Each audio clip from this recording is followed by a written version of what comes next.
Nabi Allah Ibrahim yang sejak masa bayi diletakkan dalam gua, dipelihara oleh Allah. Dan kalau Allah yang sudah memelihara, orang mana yang sanggup mendatangkan bencana dan mudarat? Untuk melangsungkan kehidupannya, Nabi Ibrahim itu mengisap ibu jarinya. Dan konon menurut riwayat dari ibu jarinya itu keluarlah madu. Sehingga walaupun tidak didampingi oleh ayah dan ibunya, tinggal di dalam gua seorang diri, pertumbuhannya sebagai seorang bayi menjadi seorang anak, tumbuh dengan pesat sebagai lazimnya anak-anak yang lain. Dalam ilmu tauhid, ini yang dinamakan irhas. Tanda-tanda yang diberikan kepada seseorang yang akan dipilih menjadi rasul pada saat dia masih anak-anak. Ini yang dinamakan irhas. Adapun kalau dia sudah diangkat menjadi rasul, maka tanda-tanda itu dinamakan mukjizat. Kalau jatuh kepada wali, maka tanda itu dinamakan karomah, atau yang dalam bahasa kita disebut dengan keramat. Jadi kan kita ini dalam kehidupan anak-anak kita kadang-kadang bisa melihat bakat yang dimilikinya pada saat dia masih kecil. Tanda-tanda itu ada. Nah, dalam kehidupan para rasul, masa kecil mereka yang melakukan itu dinamakanlah irham. Begitulah Nabi Ibrahim tumbuh dari bayi menjadi anak-anak di dalam gua. Dan ayah ibunya kadangkala menengok dia. Pada saat dia sudah mulai pandai berbicara, dia sudah mulai berpikir. Dan pola berpikir yang pertama, satu hari dia tanya bapaknya, "Papi," kalau bahasa sekarang, "ini yang bikin alam ini sebenarnya siapa? Yang bikin saya siapa? Yang menyebabkan saya ada siapa?" "Ya kami, ibu bapakmu," kata ayahnya. "Oh begitu." "Lalu yang bikin ibu bapak siapa?" "Ya nenekmu. Gara-gara dia saya ada, gara-gara saya kamu ada." "Lalu yang bikin kakek dan nenek siapa?" "Ya buyutmu." "Lalu yang bikin buyut siapa?" "Ya bapaknya buyut." "Yang bikin bapaknya buyut?" "Ya kakeknya buyut." Kalau gitu nggak pernah selesai dong. Tentu akan ada pencipta pertama. Siapa pencipta pertama itu? "Bapaknya buntu." "Lu jangan usil dah. Temen-temen lu juga nggak pernah nanyain urusan kayak begini. Saya nggak puas, Pak. Begini sekarang, saya mau tanya. Ini kaum kita nyembah apa? Nyembah berhala. Nah yang bikin berhala itu siapa? Saya, bapakmu, Hazar. Kaum kita menyembah berhala. Ini bapak. Kenapa nggak nyembah bapak aja kok tanggung-tanggung?" Jawaban ayahnya tidak membuat ia jadi puas. Terus merenung siapa gerangan pencipta pertama, siapa gerangan yang patut disembah dengan sebenarnya, siapa gerangan pencipta alam semesta ini. Bila malam datang, dia melihat bintang gemintang bertabur menghias cakrawala. Dia berkata, "Ini yang patut dianggap Tuhan, tinggi, terang benderang." Tapi manakala besok pagi bintang tenggelam, dia pun bilang, "La uhibbul afilin." Saya tidak suka kepada yang tenggelam. Masa Tuhan tenggelam? Ketika malam datang, bulan pun terbit. Nah, ini barangkali yang Tuhan. Ini lebih besar dari yang semalam. Tapi bila bulan pun terbenam, lagi-lagi dia bilang Tuhan tidak mungkin terbenam. Lalu bila matahari terbit, nah ini enggak salah lagi. Ini lebih gede dari yang dua-dua kemarin. Ini pasti Tuhan. Dan manakala matahari terbenam, dia pun berkata, Tuhan tidak akan pernah terbenam. Perjalanannya mencari Tuhan ini bisa saudara baca dalam surah Al-An'am ayat 76 sampai dengan ayat 79. Sampai Allah memberikan petunjuk kepadanya, mengangkatnya menjadi seorang rasul, dan menyampaikan misi dakwahnya. Saudara-saudara kaum muslimin rahimakumullah. Dakwah yang pertama dilaksanakan tentu kepada bapaknya, kemudian kepada kaumnya. Secara psikologis ini kan makan nasi. Coba, kalau kita harus nasihatin orang lain yang tidak ada hubungannya dengan keluarga, barangkali biasa saja. Tapi nasihatin bapak sendiri, ini kan makan nasi. Mau didiamkan saja, batil dan sesat. Mau diceramahin bapak sendiri. Tapi bapak tinggal bapak, kewajiban melaksanakan dakwah jalan terus. Ini berarti bahwa tugas amar ma'ruf dan nahi munkar memang tidak mengenal posisi.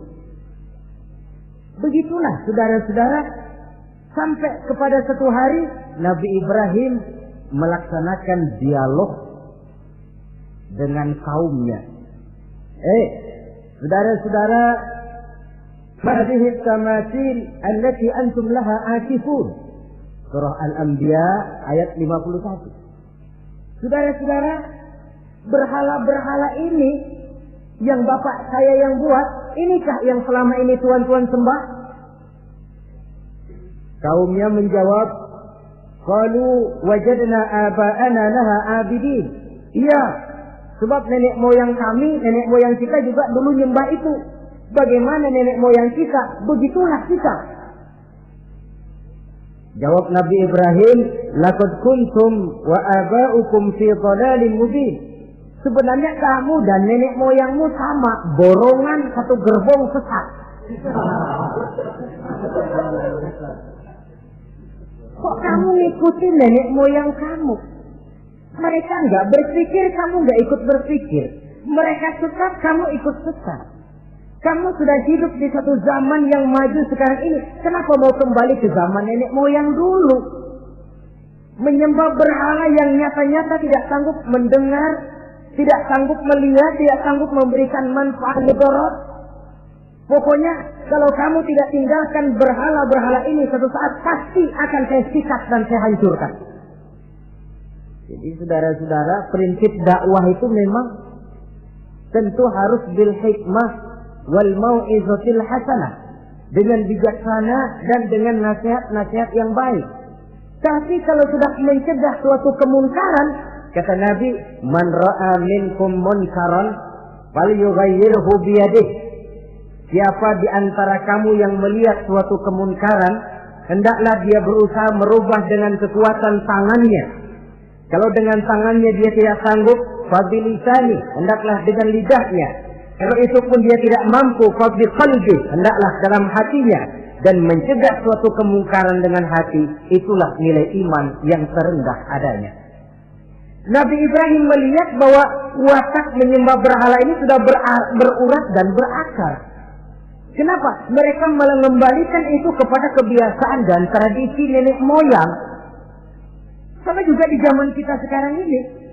Sudah kita menegakkan tauhid, membina sebersih-bersih iman, menegakkan semulus-mulus tauhid. Ada juga kelompok orang yang mau mengembalikan kita ke zaman nenek moyang, ke zaman animis, menghidupi tradisi nenek moyang dalam hal ibadah, dalam hal ubudiyah. Tentu merupakan langkah kemunduran adanya. Dan ini bukan barang baru. Umat Nabi Ibrahim sudah memberikan contoh. Kenapa kami menyembah berhala? Sebab nenek moyang kami menyembah berhala. Nabi Ibrahim jawab gampang aja. Iya lo borongan, sekerbong, lempeng semua sesat. Kaum muslimin rahimakumullah. Dan bukan cuma kata, dibuktikan oleh Nabi Allah Ibrahim. Begitu Raja Namrud menurut satu riwayat bersama para tentaranya pergi berburu, Nabi Ibrahim ngintip-ngintip. Begitu Namrud keluar, beliau masuk. Kalau istilah kita, ke tempat Namrud ibadah, ke masjidnya dah. Di mana di situ tersimpan seluruh berhala yang mereka sembah, dari yang paling gede sampai yang paling kecil. Nabi Ibrahim masuk bawa kampak. Seluruh berhala-berhala yang ada di tempat itu habis dikampakin, hancur berantakan. Kecuali berhala yang paling gede, itu ditinggalin, nggak diapa-apain, dan tampaknya ditaruh di tangan berhala yang paling gede. Memang kebetulan tangannya lagi teracung begini, digantungkan kampak di situ. Nabi Ibrahim keluar. Adapun Namrud, ketika dia pulang dari perburuannya, mau melaksanakan ibadah, bukan main terkejutnya melihat Tuhannya berantakan.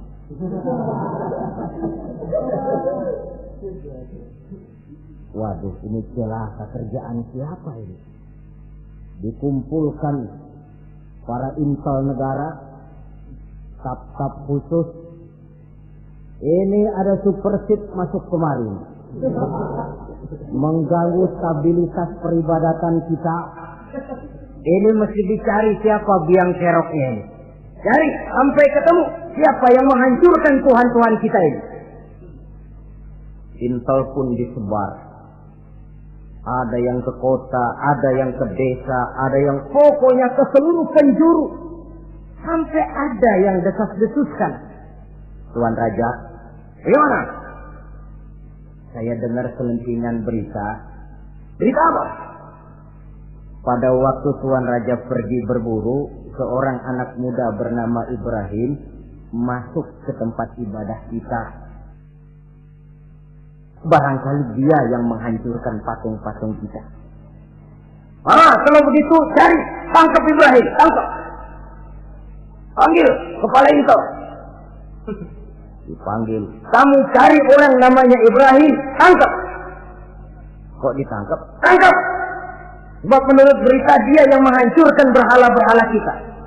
Ya tapi kan belum ada buktinya, Pak. Soal bukti gampang, belakangan, yang penting tangkap aja dulu.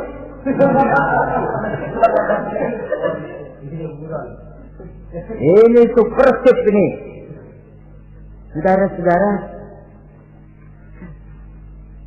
dicarilah Nabi Allah Ibrahim, ketemu, dihadapkan kepada Raja Namrud, disidang di pengadilan terbuka, disaksikan orang banyak, dibuka oleh Raja Namrud.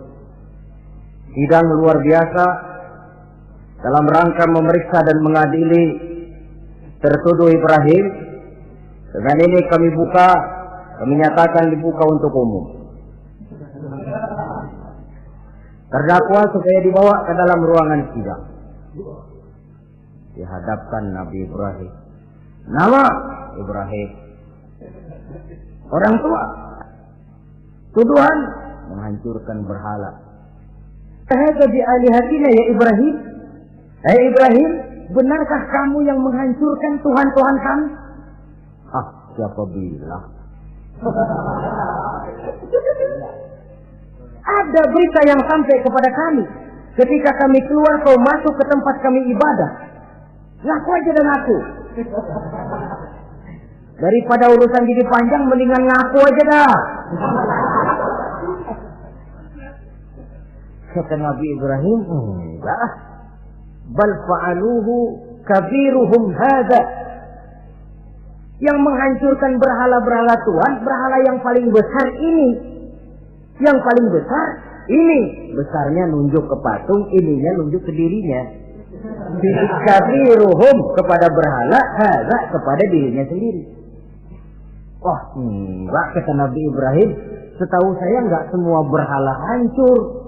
Saya dengar yang paling gede enggak apa-apa. Ya. Dan ada kampak di tangannya. Kali yang gede tuh iseng. Jadi yang kecil-kecil ini dikampakin semua sama yang gede.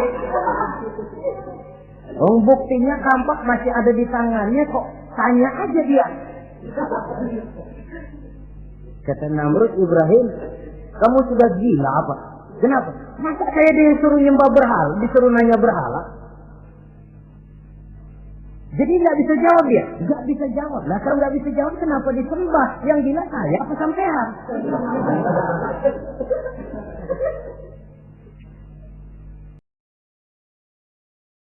Dalam kekalapannya itulah ia menjatuhkan vonis bahwa Nabi Allah Ibrahim dihukum bakar hidup-hidup.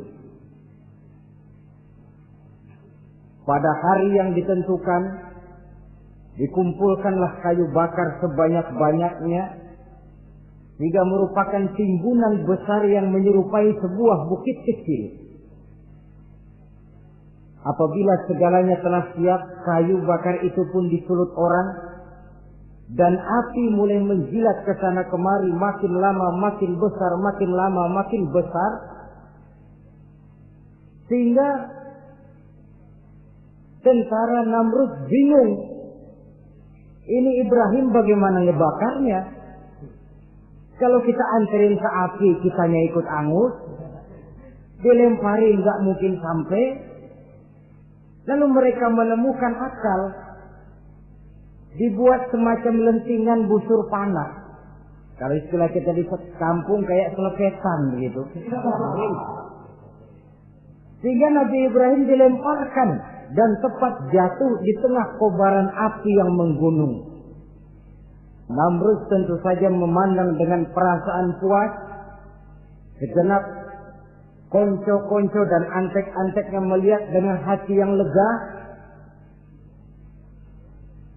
Dan semuanya merasa hancur sudah biang kerok yang selama ini menjadi racun dan duri dalam kehidupan kita. Tapi rupanya yang mereka mau lain dengan yang Allah mau. Ketika Nabi Allah Ibrahim hampir masuk ke tengah kobaran api yang menggunung itu, datanglah perintah Allah kepada api. Ya naru kuni bardan wa salaman ala Ibrahim. Hai api, dinginlah kamu, selamatkan Nabi Ibrahim. Api ini tunduk kepada perintah Allah, ia pun dingin. Sehingga Nabi Ibrahim di tengah kobaran api yang menggunung, seujung rambut pun tidak terbakar, malah kedinginan di tengah kobaran api. Lalu api ini dari besar, makin lama makin kecil, makin lama makin kecil, akhirnya padam. Yang ada tinggal tumpukan arang dan debu. Kata Namrud, mampus lo Ibrahim, rasain. Barangkali istilah kita nih, makan pencarian lo. Pakai bertingkah mencaci maki Tuhan kami, menghancurkan berhala-berhala. Sekarang rasakan hasil usahamu. Sorak-sorai pun kedengaran. Begitu lagi sorak-sorak dari tumpukan abu dan arang itu gerak-gerak. Kerusak. Kok ini ada arang bergerak-gerak? Rupanya dilihat-lihat, makin lama makin nyata, Nabi Ibrahim keluar dari tumpukan arang dalam keadaan utuh, tidak kurang satu apapun. Sebenarnya andai kata Namrud mau menggunakan akalnya, saat itu dia tentu menemukan satu hal yang luar biasa. Satu kebesaran yang kalau dia mau merenung akan sampai kepada kekuasaan yang serba maha. Tapi karena ketika itu hatinya sudah dipenuhi nafsu, ditutupi oleh kesombongan, dia buta terhadap kenyataan itu. Kaum muslimin rahimakumullah, akhirnya Nabi Allah Ibrahim ini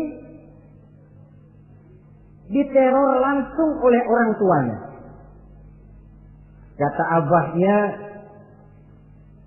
aradibun anta an alihati ya Ibrahim. Ibrahim, kau benar-benar tidak senang kepada Tuhan-Tuhan kami, berhala-berhala ini?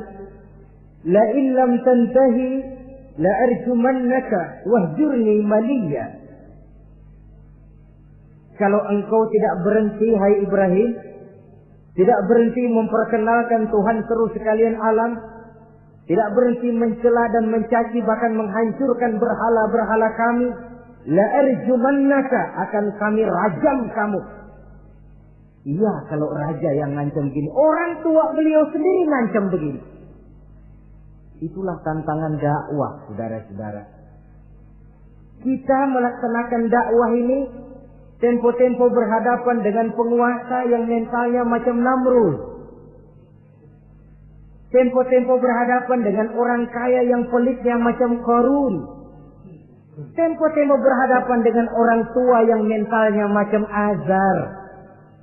Orang tua yang kaku, yang tidak mau terbuka terhadap kenyataan. Istilah di kampung kita orang tua yang lajeng. Tahu lajeng? Udah salah kenceng. Sulit benar menerima pembaruan yang membawa umat kepada masalah-masalah yang memang nyata lebih baiknya. Itulah tantangan di dalam melaksanakan tugas dakwah, dan ini dihadapi oleh Nabi Allah Ibrahim. Ayahnya terakhir memberikan tekanan, kalau kau tetap melaksanakan misimu, tidak engkau mau berhenti dari tugas dakwah ini, awas Ibrahim, la arjumannaka, akan aku rajam, akan kami lontari kau dengan batu, wahjurni maliya, pergi kamu dari sini. Ya Allah, diputuskan hubungan. Kalau memang engkau berkeras dengan tugas dakwahmu, persilakan Ibrahim keluar, pergi saja dari sini. Diusir oleh orang tuanya sendiri. Inilah hidayah, saudara-saudara. Oleh sebab itu, tugas utama kita kaum muslimin sebenarnya bukan mengislamkan orang, tapi menyampaikan Islam. Tugas kita ialah menyampaikan Islam, bukan mengislamkan orang. Sebab orang mau Islam atau tidak, itu urusan hidayah dari Allah. Jangankan kita, Nabi Ibrahim tidak sanggup mentauhidkan ayahnya Azar. Nabi Nuh tidak bisa mengislamkan putranya Kan'an. Bahkan Nabi kita Muhammad sallallahu alaihi wasallam pun tidak bisa memberikan hidayah kepada Abu Jahal dan Abu Lahab. Paman Nabi, orang tua Nabi, anak Nabi, istri Nabi sekalipun, hidayah tidak diberikan kepada mereka. Mereka tidak terpanggil mengikuti kebenaran. Kalau sudah kenyataan ini yang kita temui, kembalilah kepada konsep Quran. Allahumma inni qad ballaghtu, wahai Allah, seruanmu sudah saya sampaikan, dakwahmu sudah saya canangkan, ajakan kepada tauhid sudah saya sampaikan. Allahumma inni qad ballaghtu, sudah saya sampaikan ya Allah. Perkara mereka tidak mau ikut, itu karena semata-mata hidayah berada di tanganmu ya Allah. Kalau kemari landasan dakwah kita, insya Allah tugas dakwah kita berkelangsungan. Kalau tidak, makan hati. Kita pikirin, ya orang gua ajak benar-benar nggak mau. Ya, dipikirin. Saya ajak ngaji, malah dikasih maki. Saya ajak yang baik, malah saya dicemoohkan. Kok begini dakwah? Akhirnya dipikirin, sakit, jantungan. Sudah orang nggak kena kita ajak beriman, kita sendiri makan ke dalam. Itulah Quran meletakkan konsepsi dasar, sampaikan dakwah dengan baik, bil hikmah wal mau'izatil hasanah wajadilhum billati hiya ahsan. Kalau ternyata metode sudah baik tapi orang tidak juga mau beriman, tanamkan dalam hati, Allahumma inni qad ballaghtu. Ya Allah, tugas saya cuma sekedar menyampaikan. Perkara mereka tidak mau, saya sudah menyampaikan ya Allah, terserah hidayahmu. Kelapangan jiwa akan kita temui di sana. Entah berhadapan dengan penguasa yang punya mental kayak Namrud, bertingkah laku sewenang-wenang, aji mumpung, mentang-mentang kuasa lalu saenake dhewe, menghitamkan yang putih, memutihkan yang hitam menurut seleranya saja. Entah berhadapan dengan orang kaya yang punya mental seperti Qarun, makin kaya tapi makin bakhil, atau berhadapan dengan orang-orang tua yang punya tingkah laku seperti Azar. Diperlukan sikap lapang dada untuk menyampaikan risalah Islam ini. terhadap reaksi keras dari abahnya ini apa? Kata Nabi Ibrahim.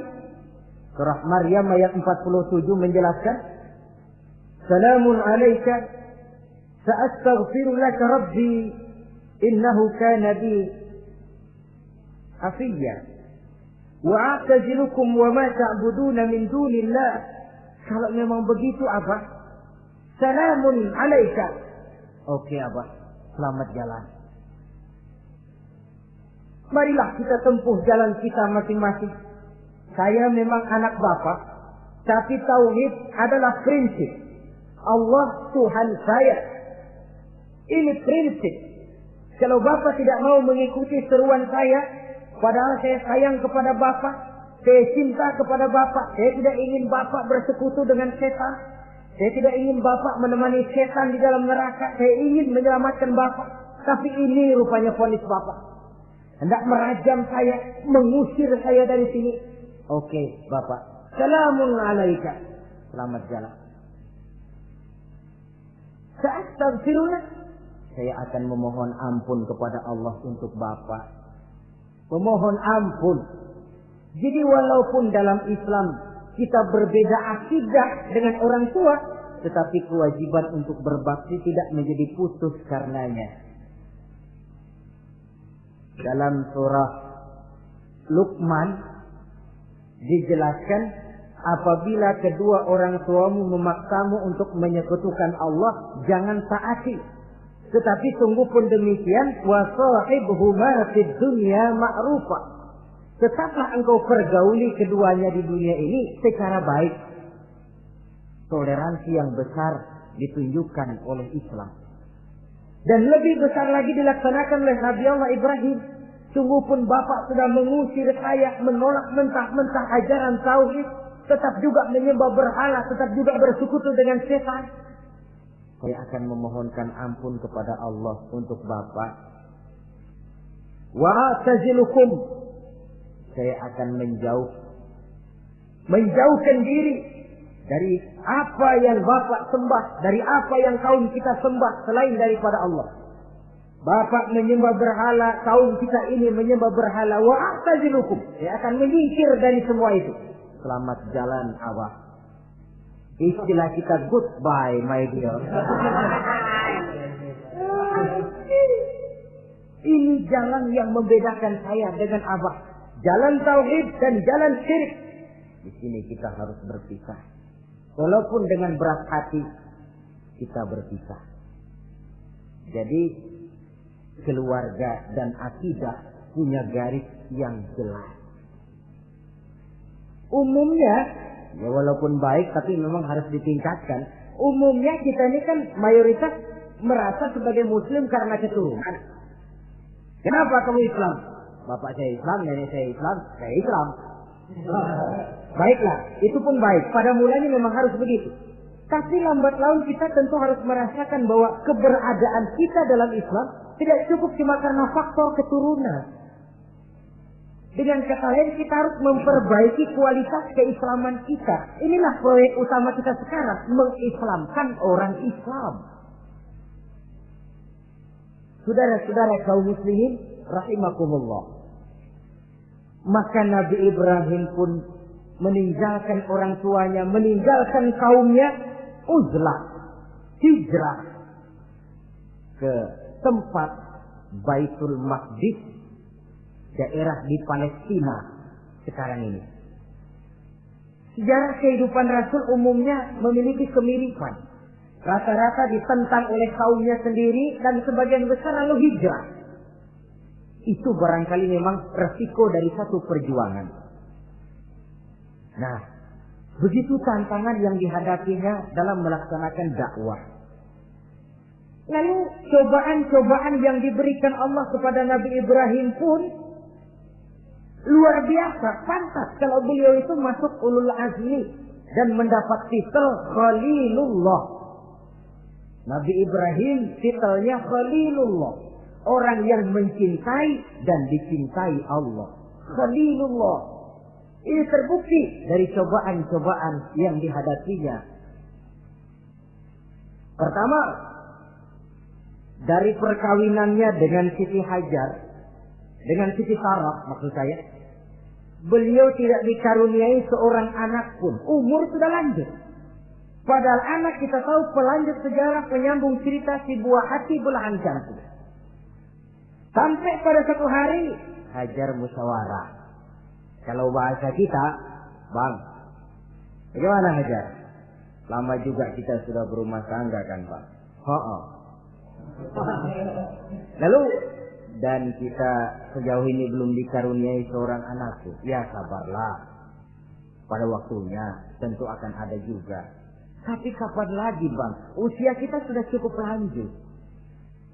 Maksud kamu bagaimana, Hajar? Begini sajalah, Bang. Bagaimana kalau abang kawin saja lagi? Ya Allah, punya istri macam begini. Menyuruh lakinya kawin lagi. Tapi dasar Nabi Allah Ibrahim. Enggak mau saya kan cinta sama Hajar. Iya, soal cinta saya tahu. Dan saya tidak meragukan cinta abang kepada saya. Cuma masalahnya saya nggak bisa memberikan keturunan, Bang. Bukan nggak bisa, belum. Sudahlah, kawin saja lagi, Bang. Nggak mau, nggak mau. Istrinya nyuruh kawin, lakinya ogah-ogahan. Sekarang kan enggak, istrinya larang kawin, suaminya malah ngirintil.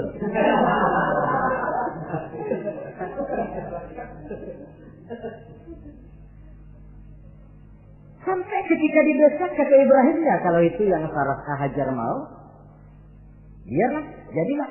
Saya mau kawin lagi dengan syarat kau yang mencarikan istri untuk saya itu. Oleh Siti Hajar dipilihkan Siti Sarah. Kawinlah Nabi Ibrahim dengan Sarah. Dari Sarah ini beliau dikaruniai seorang putra bernama Ismail alaihi salam. Nah, cobaan datang untuk menguji Khalilullah ini. Hai Ibrahim, kau cinta kepadaku, kata Allah, seolah-olah. Setelah kau punya anak, masuk rasa cinta anak ke dalam hatimu. Allah mau buktikan mana cintamu yang lebih besar, kepada anakmu atau kepada aku, kata Allah. Maka turun perintah untuk menyembelih anaknya sendiri.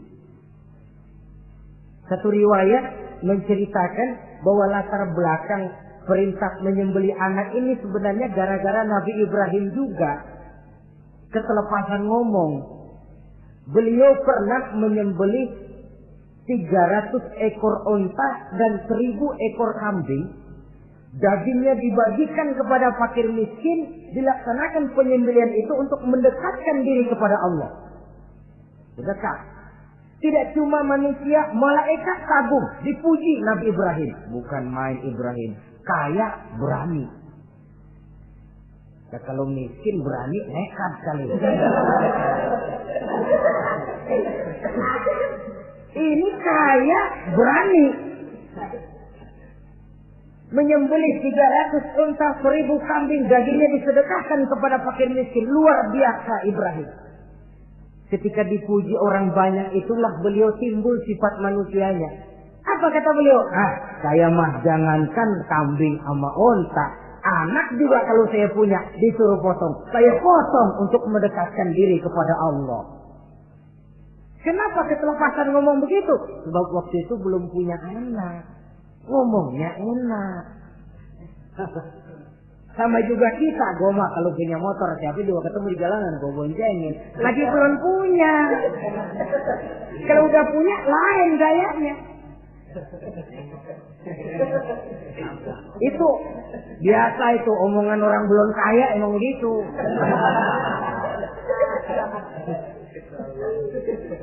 Saudara-saudara, sehingga omongan yang beliau sudah lupa bertahun-tahun bahkan puluhan tahun ini. Begitulah ketika sudah punya anak Ismail, falamma balagha ma'ahu sa'ya, ketika Ismail sedang lucu-lucunya dalam tidurnya mimpi turun perintah, ya Ibrahim uffi binuzrika. Hai Ibrahim, bayar nazarmu. Nazar? Iya. Apa nazar? Dulu pernah ngomong apa, ingat enggak? Jangankan cuma kambing, unta, anak pun kalau punya disuruh potong, saya potong. Dianggap nazar. Bayar nazarmu, potong anakmu. Dipikirin siangnya, semalam itu benar-benar perintah Allah apa cuma ngimpi? Kalau ngimpi kok jelas amat. Kalau perintah Allah kok kelewatan amat. Pakai anak disuruh potong, emang gak ada yang lain apa? 3 malam berturut-turut mimpi sampai beliau yakin ini memang benar perintah Allah. Dan dilaksanakan dengan berat hati. Pagi-paginya bilang kepada Siti Sarah, Sarah, Ismail mandikan, berikan pakaian yang baik, saya mau bawa pergi dia. Kemana bang? Pokoknya mau saya bawa. Berangkatlah anak beranak ini menuju salah satu bukit di daerah Mina. Ketika duanya sudah mau berangkat, iblis sibuk bukan main. Ini cobaan loh. Orang kalau mau ibadah, Pak, iblis paling gatal. Segala macam cara mereka lakukan agar orang jangan ibadah. Ini Ibrahim mau membuktikan cintanya kepada Allah. Ya Allah, lihatlah. Walaupun saya sudah punya anak, cinta saya kepadamu lebih besar, ya Allah. Walaupun perintah ini menyembelih leher anak sendiri, saya potong karena melaksanakan perintahmu. Iblis ribut. Mula-mula dia bisikin Nabi Ibrahim. Hei Ibrahim, kau lihat anakmu di belakang itu. Kecil, lucu-lucunya. Masa anak begitu mau dipotong? Tega kamu Ibrahim. Ini perintah Allah. Gak ada urusan sama ente. Iya. Kata iblis, waduh mantap juga nih. Kalau suaminya gagal, istrinya kali. Biasanya perempuan perasaannya lebih tinggi daripada pikirannya. Ini Siti Sarah barangkali, kalau Siti Hajar barangkali, kalau saya perdayai bisa terpedaya. Hajar, ya. Kamu tahu anakmu Ismail mau dibawa kemana? Saya tidak tahu. Mau dipotong oleh suamimu Ibrahim. Mau dipotong. Dipotong. Kok bisa begitu? Iya, katanya ini perintah Allah. Iblis, kalau memang ini perintah Allah, jangankan cuma anak saya Ismail, saya juga ibunya mau ikut dipotong. Wah, kata iblis ini gilaan lagi dari laki. Saya kira karena perempuan bisa barangkali dilemahkan semangatnya, saya tidak. Ismail nih masih kecil kali ini, gampang dikelecehin. Ismail, kau mau dipotong oleh ayahmu? Dipotong. Dipotong. Kok bisa begitu? Katanya perintah Allah. Kalau memang ini perintah Allah, saya siap. Iblis mau ngomong lagi, Nabi Ibrahim Ismail ngambil batu disambitin iblis. Izhab ya la'in, pergi, laknat terkutuk kamu. Nyambitinnya itu sampai sekarang jadi ikutan dalam salah satu pelaksanaan ibadah haji yang disebut Jumrah, melontar. Itu simbol permusuhan abadi antara manusia dengan iblis. Jadi kalau ada orang mau berbuat baik, iblis itu datang dari 3 penjuru. Dari bapak, dari anak, dari istri. Kadang-kadang bapaknya nggak kena, istrinya dibujukin. Laki lono sok loyar menyumbang masjid. Jangan kasih duit, simpan aja baik-baik. Istri nggak kena, anak. Segala macam cara iblis berusaha. Baru sampai di bukit yang dituju, Nabi Ibrahim buka kartu. Ismail, abah diperintah Allah menyembelih lehermu. Bagaimana? Kerjakan apa jangan? Kalau memang itu perintah Allah, kerjakan abah. Insya Allah abah akan menemukan saya termasuk orang sabar. Ini jawaban anak soleh. Coba kalau jawaban anak pintar nggak soleh, bukan begitu. Ismail, saya disuruh motong lehermu, bagaimana? Kenapa saya pak, bapak aja yang tuaan potong?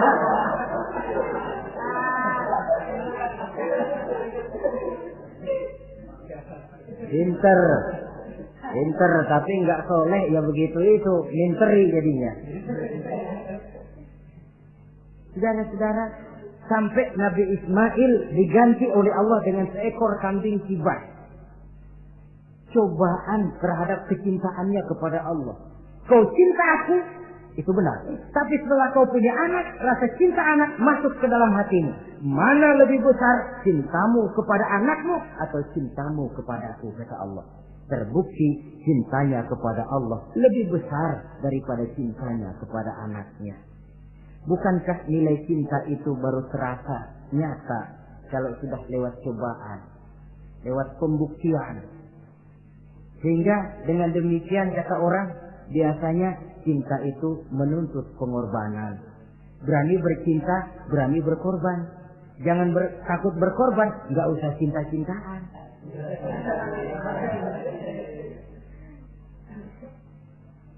Saudara-saudara, sebab kalau orang sudah berbuat untuk sesuatu yang dicintainya, sangat boleh jadi si lemah akan jadi kuat, yang jauh jadi terasa dekat, yang takut jadi berani. Kalau orang sudah melakukan sesuatu untuk yang dicintainya. Seorang bapak karena cintanya kepada anaknya, dia rela pergi pagi pulang sore, peras keringat banting tulang supaya hari depan anaknya lebih baik daripada dia. Seorang suami yang cinta kepada istrinya, tidak soal dia kepanasan dan kehujanan, mencari yang sulit-sulit yang diinginkan oleh istrinya. Contoh paling dekat saja, kalau istrinya sedang mengidam, dia tengah malam buta minta mangga dan gak musim mangga, rusak-rusak suaminya cari mangga. Cinta memang membuat yang jauh jadi terasa dekat. Lalu cobaan lain ketika turun perintah melaksanakan khitan. Umur beliau menurut riwayat Abi Daud sudah umur 80 tahun. Di zaman belum ada pisau cukur, silet, gunting, kulit sudah alot. Tapi ini perintah Allah, laksanakan, resiko belakangan. Nabi Ibrahim pandai memilah mana kepentingan pribadi, mana perintah Allah. Nah, perkara beliau nanti pindah ke Mekah, membangun Ka'bah sampai kepada hari tuanya, ini berkaitan dengan Nabi Allah Ismail, dan akan kita bicarakan pada pertemuan di mana kita nantinya akan membicarakan riwayat Nabi Ismail alaihi salam.